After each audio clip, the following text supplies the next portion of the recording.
કપડવંજ પાસે બસને નડ્યો અકસ્માત. ભિલોડાથી ખંભાત જતી બસને અકસ્માત નડ્યો. રેલિયા ચપટિયા પાસે બસ અને ટ્રક વચ્ચે અકસ્માત સર્જાયો. બાઇક ચાલકને બચાવવા જતા બસ અને ટ્રક વચ્ચે અકસ્માત સર્જાયો.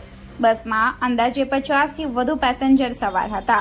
પેસેન્જરોને નાની મોટી ઈજાઓ પહોંચી હતી. ઈજાગ્રસ્તોને સારવાર માટે કપડવંજ સામૂહિક આરોગ્ય કેન્દ્ર ખાતે ખસેડાયા. કપડવંજ રૂરલ પોલીસે ઘટના સ્થળે પહોંચીને વધુ તપાસ હાથ ધરી છે.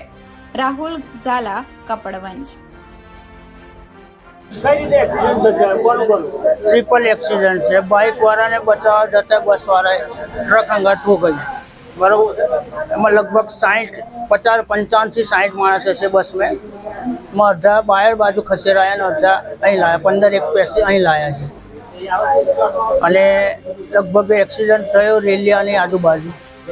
हाँ, पेट्रोल पंप ની बाजू में।